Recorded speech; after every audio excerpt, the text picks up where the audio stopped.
are in a very important section where we are getting the clue of how to actually approach the Supreme Lord face to face. And Prahlāda Mahārāja here is really bringing his heart out, bringing all the reciprocations that he is having with Lord Nrsimhadev for us to also witness and maybe even experience. So Prahlāda had already expressed from his heart that he doesn't want anything. Lord Nrsimhadev wanted to give everything to Prahlāda, and as far as Prahlāda is concerned, he's saying, if you have to give me something, then all I want is that within the core of my heart, let there be no material desires. And then in the 9th verse, Prahlāda Mahārāja is bringing out what is the benefit of giving up material desires. Similar to when Krishna tells Arjuna, Tam Sthitikshasva Bharata in 2.14, immediately after that Krishna says, Samadukha Sukham Dhiram, so Amritatvaya Kalpate. What's the advantage of tolerating the impulses? The advantage is that you become eligible to experience the nectar of eternality or becoming liberated. You become qualified to become liberated. Very similarly, here Prahlāda Mahārāja is saying first his own heartful desire, and his heartful desire is to give up all material desires. And what is the advantage of doing that? That comes out in 9th verse. That, O my Lord, when a human being is able to give up all the material desires in his mind, he becomes eligible to possess wealth and opulence like yours. The word that is used in this particular verse is Bhagavatta. Bhagavatta. So, Bhagavatta or Bhagavatva, Bhagavatva, that basically essentially means you are on an equal footing with the Supreme Lord in terms of the opulence of the Supreme Lord. This in the 5 kinds of liberation in the 4th canto, when that is described, the word that is used is Sashti. So Prahlāda is saying, O my Lord, full of 6 opulences, O Supreme Person, Supreme Soul, killer of all miseries, O Supreme Person in the form of a wonderful lion and man, let me offer my respectful obeisances unto you. This is how Prahlāda ends his expression of innermost desire, what he really wants. What he really wants is, let there be no material desires. So, this really summarizes the essence of Prahlāda's this prayer in this context. Prahlāda's prayer meaning when Lord Nrsimhadev asks Prahlāda, what do you want? He wants his heart freed from material desire and filled with the desire to serve Krishna or Lord Nrsimhadev with ever increasing focus and intimacy. In purport number 9, Srila Prabhupada explains this word Bhagavatva. So Prabhupada writes, so this is coming from Sridhar Swami's Bhavartha Deepika, I'm assuming. So Sridhar Swami comments, Bhagavatva Bhagavatvaya Bhagavat Saman Aishwaryaya. Bhagavatva, becoming as good as the Supreme Personality of Godhead, does not mean becoming one with Him or equal to Him. Although in the spiritual world, the servant is equally as opulent as the master. The servant of the Lord is engaged in the service of the Lord as a servant, friend, father, mother, or conjugal lover, all of whom are equally as opulent as the Lord. This is Achintya Bheda Bheda Tattva. The master and servant are different yet equal in opulence. This is the meaning of simultaneous difference from the Supreme Lord and oneness with Him. There is another beautiful explanation of the simultaneous oneness and difference.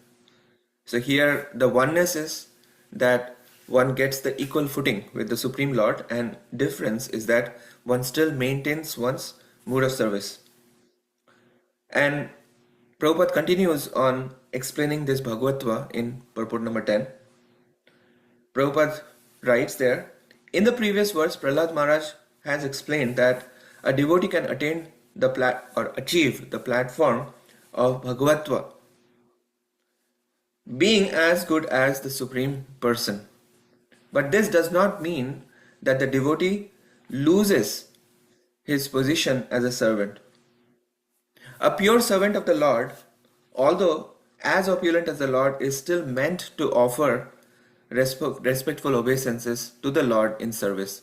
And that's what we see as how Prahlāda is ending his plea before the Supreme Lord. Let me offer my respectful obeisances unto you. In other words, that natural position of service doesn't go away. Prahlāda Mahārāja was engaged in pacifying the Lord, and therefore he did not consider himself equal to the Lord. He defined his position as a servant and offered respectful obeisances unto the Lord.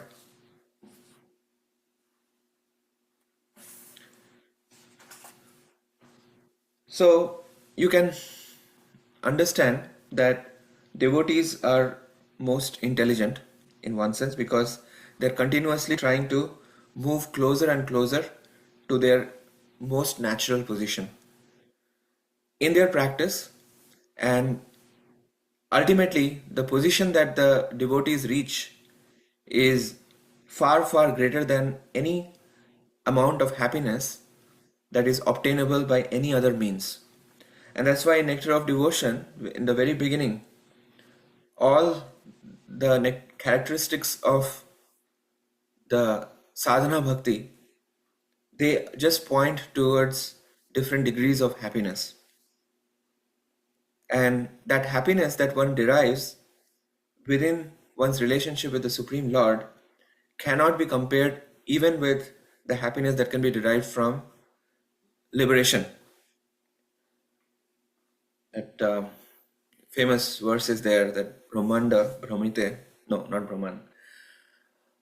Brahmananda bhaved esha chet parardha gunikrita naesha bhakti sukham bodhaya paramanu tulyam api. That if you take Brahmananda, 1 unit of Brahmananda, and multiply that with parardha. Parardha means half of Lord Brahma's life.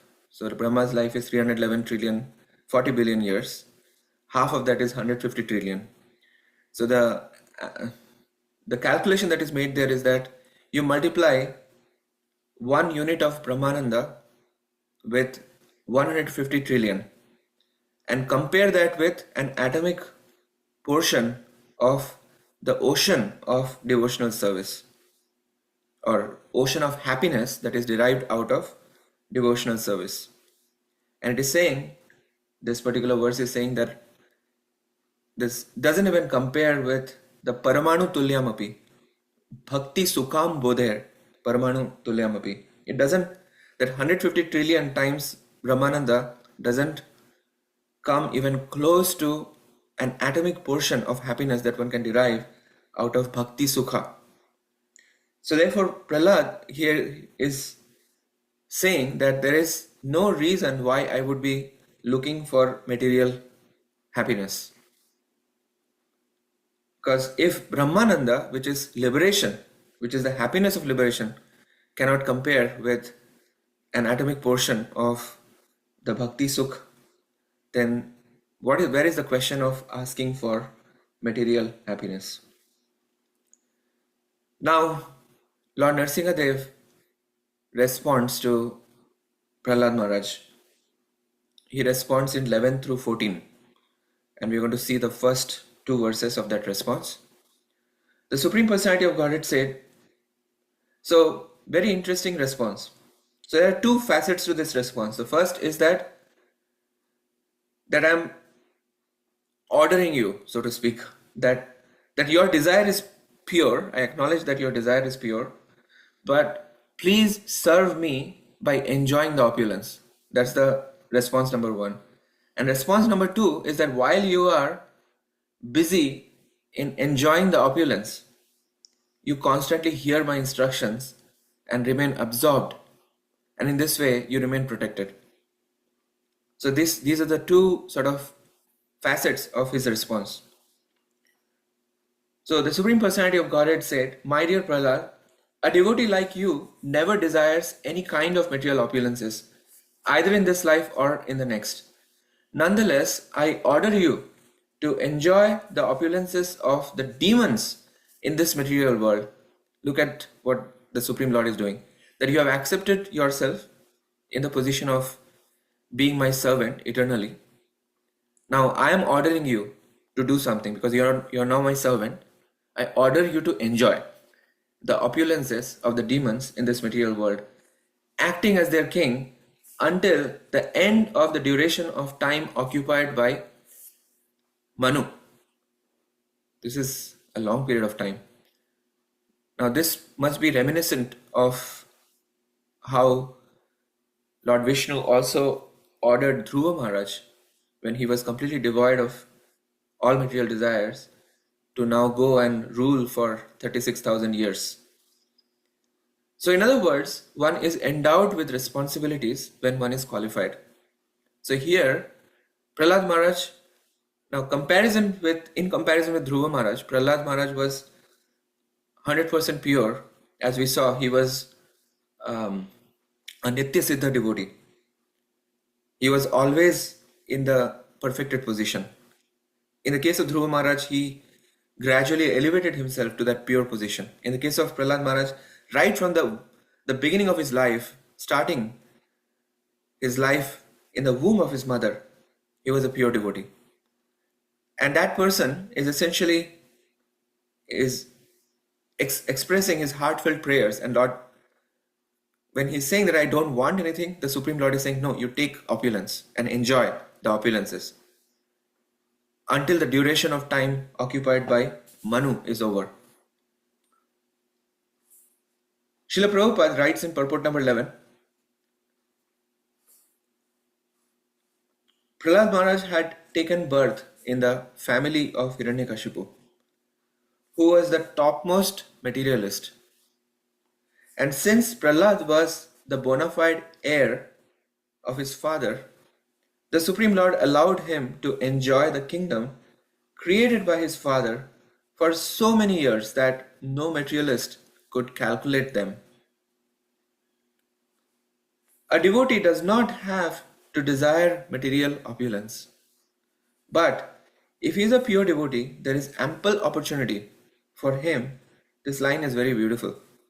There is ample opportunity for him to enjoy material happiness also without personal endeavor. Therefore, everyone is advised to take to devotional service under all circumstances. Akama sarvakama va mokshakama udhara tivrena bhakti yogena yajeta purusham param. Whether one desires everything or nothing, or whether he desires to merge into the existence of the Lord, he is intelligent only if he worships Lord Krishna, the Supreme Personality of Godhead, by rendering transcendental loving service. And then this instruction comes after that. After giving Prahlāda Maharaj opulence and an order to enjoy that opulence, now here is the instruction, which is basically, within that instruction is the protection. It does not matter that you are in the material world. In other words, you will always be protected. Material world means, doesn't matter where we go, we are unprotected.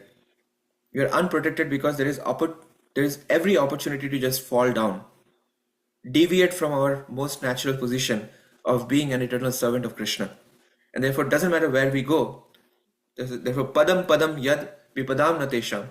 That's the nature of this material world. There is danger at every step. But the real danger is not just, facing some material calamity. The real calamity is that we are going into an increasing degree of forgetfulness of the Supreme Lord, that is the real calamity.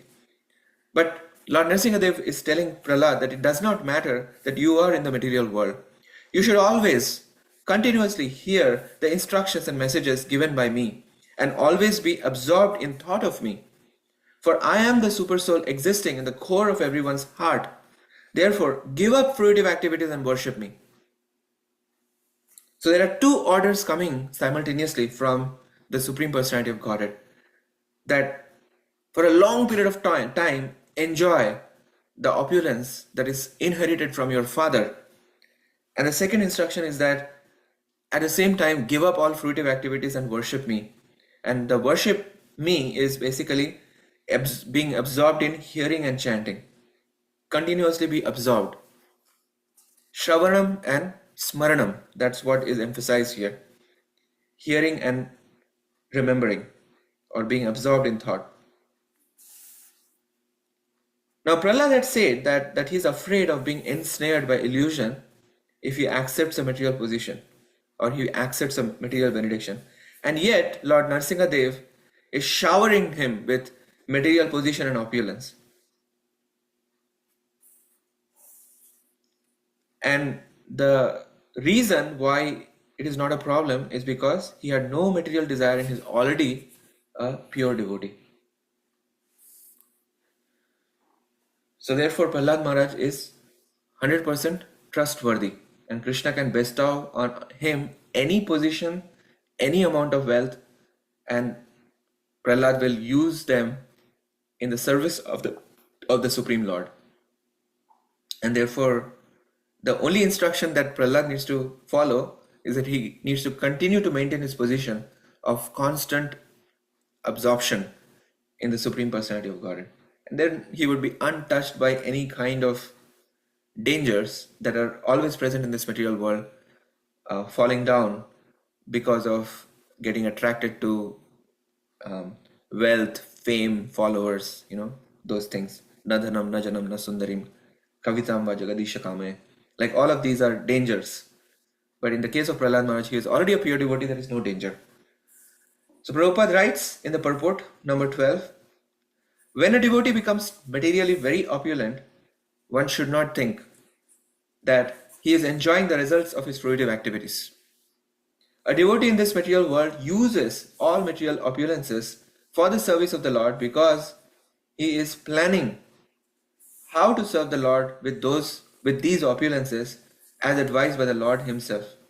This last line is not last line, but the last line I'm reading is very important.